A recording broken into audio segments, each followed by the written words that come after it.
أشهد أن محمدا رسول الله.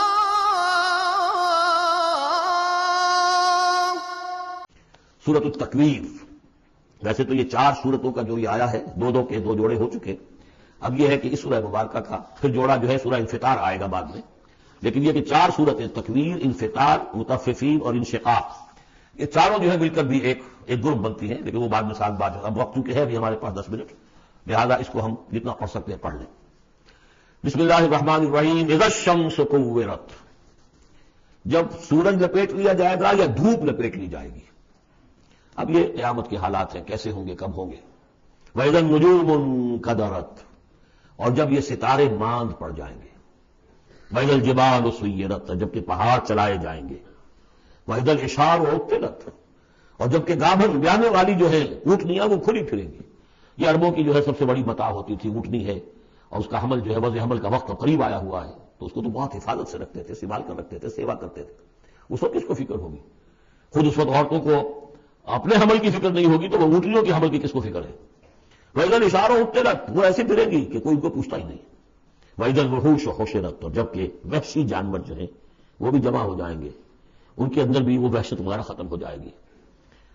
وَإِذَا الْبِحَارُ سُجِّرَتْ، اور جب سمندر دہکا دیے جائیں گے، ابالے جائیں گے. یہ اگلی صورت میں بھی آئے گا، وہاں فجرت ہے یا سجرت ہے. محسوس ایسا ہوتا ہے واللہ عالم کہ زمین کو جب کھینچا جائے گا تو اس کے اندر کی گرمی جو ہے وہ اوپر آئے گی، اور سمندروں کے نیچے گویا کہ یوں سمجھیے کہ جیسے سمندر بن جائیں گے بہت بڑی ڈیریں، جن کے نیچے وہ آگ جو ہے وہ قریب آ کر جب جلے گی تو یہ سمندر جو ہے یہ ابل رہے ہوں گے، اور ابل کر جو ہے کہ بخارات بنیں گے. اذا البحار سجرت واذا النفوس زوجت، اور جب جانوں کو جوڑ ملائے جائیں گے، یعنی مختلف لوگوں کے کہ یہ کس قسم کے لوگ تھے، یہ کس قسم کے لوگ تھے، یا علیحدہ یوزعون جو آیا ہے ان کو مختلف جماعتوں میں تقسیم کیا جائے گا. واذا الموءودۃ سئلت، اور جب کہ وہ لڑکی، وہ بیٹی کے جو زندہ دفن کر دی گئی تھی، اس سے پوچھا جائے گا بأی ذنب قتلت، کہ وہ کس گناہ کی پاداش میں قتل کی گئی تھی. دیکھیے کس قدر لطیف ہے، اس سے پوچھا جائے گا تجھے کس لیے قتل کیا گیا. بأی ذنب قتلت. وإذا الصحف نشرت، جب صحیفے کھول دیے جائیں گے یعنی اعمال نامے. وإذا السماء كشطت، اور جب آسمان کی کھال اتار دی جائے گی. جیسے جانوروں کی کھال جب اتار دی جاتی ہے تو اب وہ اندر سے گوشت سارا نظر آ رہا ہے، تو ایک مفہوم تو یہ ہے کہ آسمانوں کے اوپر جو کچھ ہے وہ بھی انسانوں کو نظر آنے لگے گا. اور ایک یہ بھی ہے کہ جو ہم نے پڑھا تھا سورہ رحمان میں، فَإِذَا انشَقَّتِ السَّمَاءُ فَكَانَتْ وَرْدَةً كَالدِّهَانِ، تو جیسے کہ جانوروں کی جب کھال اتر جاتی ہے تو اندر سے سرخ گوشت نکلتا ہے، اسی طریقے سے اس وقت جو ہے پہاڑ کی ان کے آسمانوں کی شکل ہو جائے گی. واللہ عالم. وَإِذَا الْجَحِيمُ سُعِّرَتْ، اور جب کہ جہنم دہکائی جائے گی. وَإِذَا الْجَنَّةُ أُزْلِفَتْ، اور جب جنت قریب لے آئی جائے گی. ان 13 آیتوں کے بعد فرمایا عَلِمَتْ نَفْسٌ مَا أَحْضَرَتْ، ہر جان جان لے گی کہ اس نے کیا چیز یہاں پہنچائی ہے، کیا حاضر کی ہے، کیا عمل لے کر آئی ہے. اس وقت سب کے سامنے اپنا کچا چٹھا آ جائے.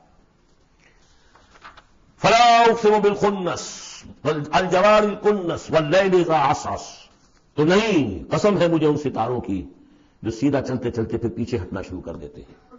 الجوار الکنس، اور پھر وہ دبک جاتے ہیں. اب یہ میں زیادہ فلکیات سے واقف نہیں ہوں، لیکن یہ یہاں لکھا ہے مولانا شبیر عثمانی نے کہ کئی سیاروں مثلا زحل، مشتری، مریخ، زہرہ، عطارد کی چال اس ڈھب سے ہے کہ کبھی مغرب سے مشرق کو چلے، یہ سیدھی راہ ہوئی، کبھی چھٹک کر الٹے پھرے، اور کبھی سورج کے پاس آ کر کتنے ہی دنوں تک غائب رہے. یہ گویا کہ اس کا نقشہ ہے. اب اس کو تو ظاہر بات ہے کہ اسٹرانومی والے جو ہیں اس پہ محنت کریں اور دیکھیں کہ اس کے ساتھ کیا مطابقت پیدا ہوتی ہے. ان کی قسم کھائی واللیل اذا عسعس والصبح اذا تنفس، یہ سمجھ میں آنے والی بات ہے.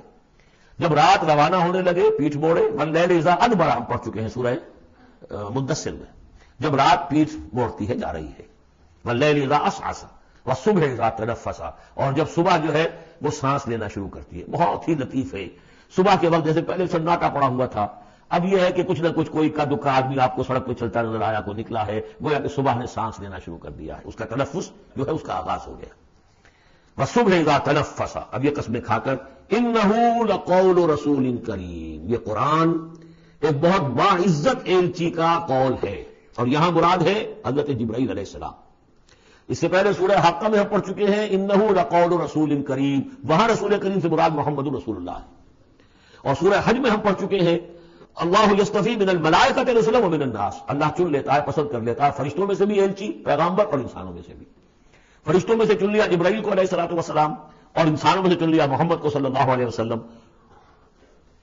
اور ان دو کڑیوں کے اتصال سے نبوت اور رسالت جو ہے اس کی کڑی مکمل ہوئی۔ اب یہ دونوں جو کڑیاں ہیں، رسول کریم میں بشر یعنی محمد، رسول کریم میں ملک یعنی جبرائیل، اور ان کی ملاقات کا معاملہ، وہ میں سورۃ النجم میں جو معاملہ آیا تھا، افق مبین پر، افق اعلیٰ پر ان کو دیکھا ہے۔ وَلَقَدْ رَأَوْا نَظْرَةً أُخْرَىٰ عِندَ سِدْرَةِ الْمُنتَهَىٰ، اور اصل ملک کی شکل میں ایک مرتبہ اور دیکھا ہے سدرۃ المنتہا کے پاس شب معراج میں۔ إِنَّهُ لَقَوْلُ رَسُولٍ كَرِيمٍ ذِي قُوَّةٍ عِندَ ذِي الْعَرْشِ مَكِينٍ، وہ فرشتہ بہت قوت والا ہے، اور جو عرش والا ہے یعنی اللہ، اس کے قریب اس کا ٹھکانہ ہے، عند ذی العرش مکین، بہت بائے والا، مقربین میں سے، مطاع، تمام فرشتے اس کی اطاعت کرنے والے، وہ مطاع ہے، صرف سالار ہے فرشتوں کا، اس کا حکم مانا جاتا ہے، سمامین، اور اس کے ساتھی امانت دار ہے، مجال نہیں ہے کہ کسی کی حق تلفی کرے۔ وما صاحبکم بمجنون، اور تمہارے یہ ساتھی جو ہے محمد صلی اللہ علیہ وسلم، یہ کوئی مجنون نہیں ہے۔ اب دیکھیے اس کے بالکل برعکس شکل تھی سورۃ النجم میں، لیکن وہاں بھی قسم تھی ستارے کی، یہاں بھی ستارے، فلا اقسم بالخنس الجوار الکنس، وہاں تھی والنجم اذا ہوا ما ضل صاحبکم، وہاں صاحبکم سے بات شروع کر کے اور پھر فرشتے تک لائی گئی، یہاں فرشتے سے شروع کر کے صاحبکم تک لائی گئی، عکسی ترتیب ہے، صرف وہی فرق ہے۔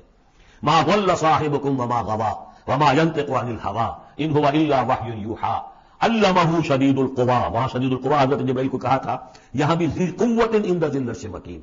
تو یہ دو کڑیے ہیں اصل میں، اور ان کا لنک جو ہے ثابت کیا جا رہا ہے کہ ان کی ملاقات ہے۔ اصلی شکل میں بھی حضرت جبرائیل کو محمد رسول اللہ نے دیکھا ہے، رؤیت جبرائیل ثابت ہے۔